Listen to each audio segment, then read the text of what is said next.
Good morning, everyone. Welcome to the, Is Brandy? is she? No, she didn't remote in yet. Oh, there she is. And welcome to the Assessors meeting for September the 2nd, 2025. It's meteorological fall and it feels it. So to begin with, I need to read the statement. Excuse me. Pursuant to Massachusetts General Law 30A 20, after notifying the chair of the public body, any person may record or transmit this open meeting. This hybrid meeting is being recorded by the town of Stockbridge. The names of members participating remotely will be announced, and I'll do that right now. Brandy Page is remote with us today. Any member of the public wishing to speak must first receive permission from the chair. The agenda items listed are those reasonably anticipated by the chair, but not all may be discussed, and other topics not listed may be brought up for discussion by the public body as permitted by law. So with that said, the first thing on our agenda is Mike. Yep. Good morning. So you have to approve the last meeting minutes. I make a motion that we approve the minutes as written. I will second. Oh, okay. No, Brandy, you can have it. So all those in favor, we have to do it by name. So I, Gary. I, Doug. Hi, Brandy. Okay. Tammy prepared the group of motor vehicle abatement applications for the month. Brandy, did you want to come in or did you want us to use the stamp? I can stop in Thursday morning. Okay.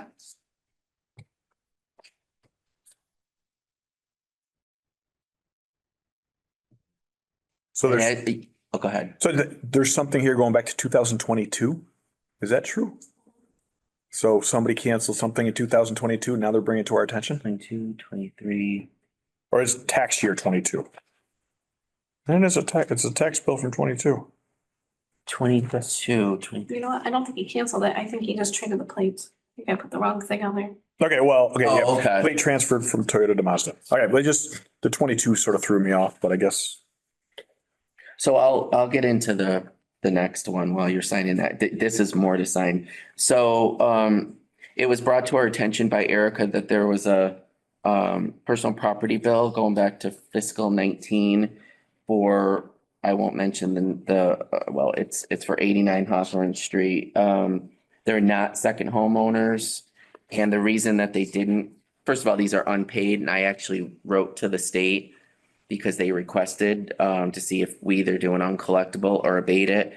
And the DOR says you can't ask permission for an abatement if the bills are still unpaid. Only if they can only request out of our jurisdiction, it's their jurisdiction if an abatement isn't provided. But there was these people never got the bill. They never paid it, which is a good thing because then it would be more difficult to abate it.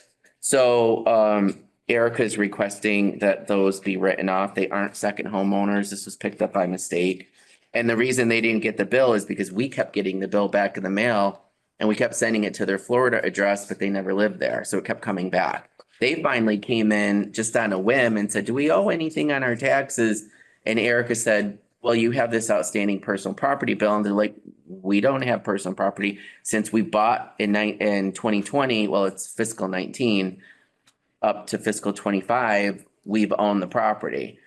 And the thing is, typically we send the personal property bill out with the real estate bill, but the real estate bill also doesn't go to them. It goes to the mortgage company. So they have an escrow. So they don't get any bills. And so when I talked to the DOR, they said, just make sure that you exhaust every avenue to make sure they're not a second homeowner. And we did. We went through the street listing. I asked Terry, I asked them where they pay their taxes. It's here, where they pay their income taxes in Massachusetts.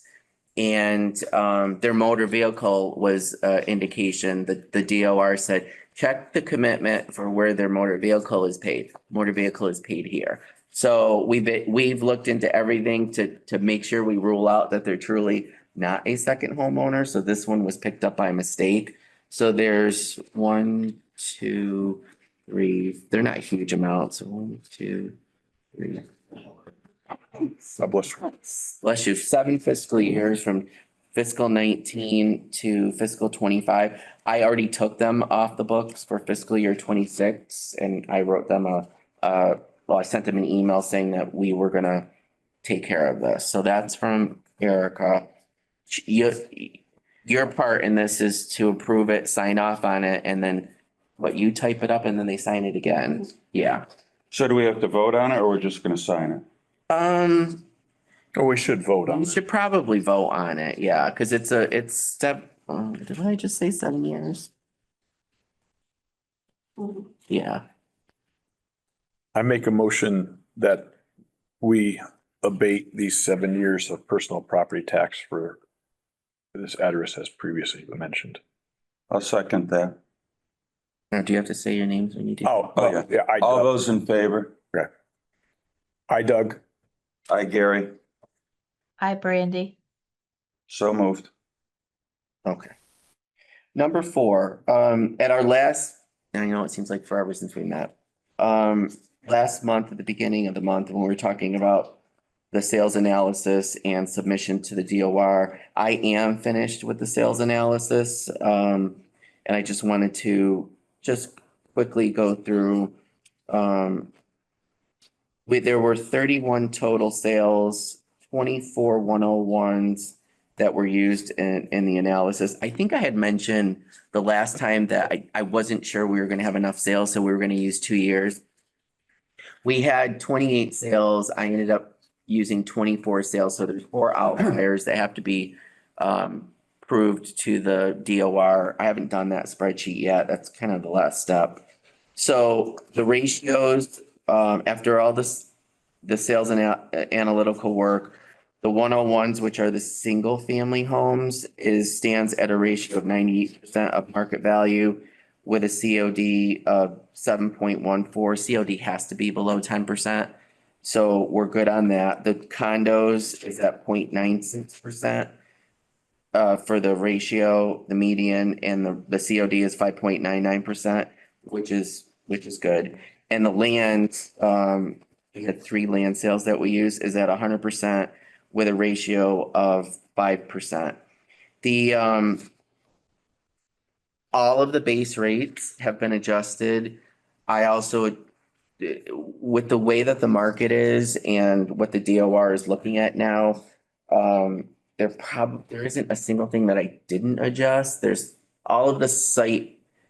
It's clear to say everyone's land value is increasing. It's also, and I don't want to get into what categories are going up and down, but almost every style of property in town is going to see an adjustment. Even if your home value goes down in a particular class, you're still going to see an increase in the land value. That's just the way it has to be. I mean, I've got to make adjustments to the land going forward. We're in reval in a few years and we're going to be doing that anyway. So site index values, the land curve that we use was adjusted. And I don't mean these ginormous sways in value, but there is going to be an adjustment in the land. Typically, I don't do that.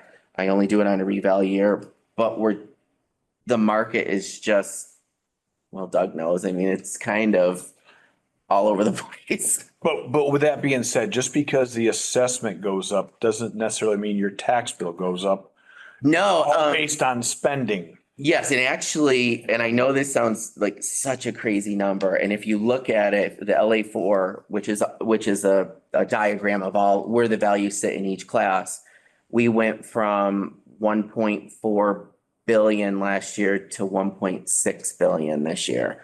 So with that increase in the tax or the taxable value, and again, I haven't plugged in the budgets and the where everything is coming from the town meeting. But once all that is plugged in for our tax rate, I'm thinking the tax rate is going to come down quite a bit. Again, I don't want to give out that number yet because myself and Erica and Mike and the accounting firm will all be working on that in the next few weeks to have something set up so we can go into the tax classification hearing with a pretty concrete number with where the tax rate is. The only thing that would change that is if our overall budget was just so much more than it was last year. I don't see that. Again, I haven't plugged it in, but I know that they're very tight with things. So yeah, the even with an increase, you know, it's not going, you're not getting, you know, if valuations went up 20%, it doesn't mean your tax bill is going up 20%. So I just wanted to make sure that, you know, the public knows that, you know, we're getting tighter with our sales. But what I did do is I usually run off all the sales and I compare it to what's selling now. And we're still pretty close. There are some categories where it's dipping a little bit lower than the newer values, but people have to realize that these values are based on last year's sales. Everything that's happening right now will be looked at, and hopefully we get 2% of the class to be able to use 1 year next year. And the year after that, we're in a revaluation for the whole community. So the valuations will probably be available, I would say, in 3 weeks, 3 or 4 weeks. I still have to type everything on Gateway, and Joe Barberi has to call me and start reviewing the sales, which I don't think we'll have a problem with because everything conforms to their certification standards. And then I have to submit the new growth. Once those two things are certified, and actually I put it on here for personal property number 5, that's part of the whole thing. I'm working on that this week. I usually save that to the very end. I have to manually go through, I did it last week, and change all of the second homeowner personal property values because those are based on the new assessments. Those are finished. The businesses are what I'm working on this week. So I'm hoping that by Friday of next week, everything for valuations is in the system on Gateway for the DOR to start reviewing. And once they start looking at it, it usually takes a couple of days. As soon as that's done, we can schedule our classification hearing. So I'm really pushing for an earlier classification this year. I just have to make sure that, you know, if we're dealing with closing out the books and seeing where we are, we don't technically need that to get our tax rate set, but it's nice to know where we are and where we stand and what that tax rate's going to be before we go to the classification hearing. So I'll be working on all of that. Number 6 is the new growth. I don't have that ready yet. I will have next week. That gets submitted with the LA3 for the sales. So I think we're in a good spot. We're earlier this year than we were last year. And if we can get the classification set early October, that would be great.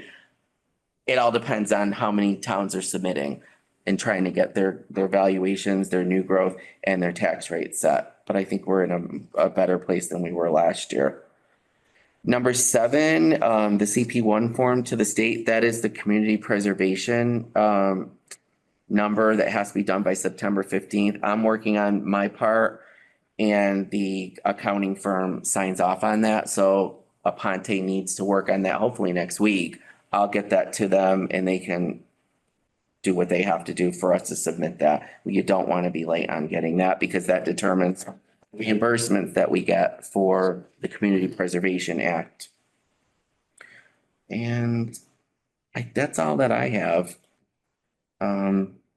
So we're kind of in crunch mode right now, trying to get everything ready to get those bills prepared to go out either in end of October or beginning of November. So I think we're in a good spot. It's good that we are better than we were last year and Yeah, we're about a month ahead of schedule. yeah, no, it's Mhm. Brandy, you have anything? No, I don't. I'm good. Okay, Okay. Just a couple things before we close. One is, Mike, that little preamble thing that I read. Yep. I noticed a couple of the other boards are just putting it right into their agenda. Yeah, I mentioned that to Doug when I came in, because Mike had said, take a look at Great Barrington's because they have it embedded in there, and I said, Yeah. I'll do that. Yeah, Yeah. I think that'll be better. Yep. Because for one thing, A everybody lot can read it easier. themselves. Okay. And then lastly, should we address the new school yet or no? Are we too early for that to address the possibilities or the ramifications of a new school? Mean like the board taking a position on it? No, I don't know about a position, but at least, I mean, is there any thoughts on, you know, what that might do to the tax rate, I guess? The only way to determine what that would do is if I had numbers to plug into the We don't have recap those. sheet. Okay. I've kind of been, not in the loop with that. I mean, not on purpose, but Right. I've heard a 'Cause lot of rumblings. Are we gonna vote on that in November, I think? I think. Yeah, I would think so. the school committee might get involved and they might ask Michael to come up with Yeah. numbers. But Yeah. I think the school committee should really take Yeah. the lead. And that's Well, I just something, thought I'd bring that's it up. something that I would have to work with. You know, it's been in the Alice. paper and stuff, you know, about the new school and. Yeah, I've heard a lot of different things about where the tax bills could go. Yeah. And Well, I again, mean, it's that all, not on the agenda, so I'm just bringing it up as potential for future discussion, I guess that's all. And Okay. just to get it back on maybe the front burner. Yeah, well, I think the school committee, that's part of their due diligence is to Yeah, possibly. right, and the timeline too, like what fiscal year would this pertain to? right. Because up in North Adams, we voted in a new school too, but they're talking like 3-4 years down the road. Yeah. Before it hits our tax bill. But people are still, going crazy trying to figure out what the impact's gonna be. Yeah. on- Well, I know they got the state numbers, I think, last week, you know, for what they're gonna give us, which I think is 59. I mean, it's something that once everything is plugged in for this year and we have a good, because I still use the auto recap sheet, which is an old version of the gateway recap. Once that's in place, you can throw all different scenarios in there, like if it's raise and appropriate this much per year, this is what the average, what it would do is it would adjust the tax rate. Because it's not going to touch the values. Correct. So it would adjust the tax rate and give Right. people an idea of where we're going Okay, down the road. all right. We don't have anybody online and there's nobody in attendance here, so I would entertain a motion to adjourn. So moved, Doug, so moved. That's Brandy. Okay, all those in favor? Aye, Gary. Hi, Doug. Hi, Brandy. Bye, folks. Thank you. Thank you.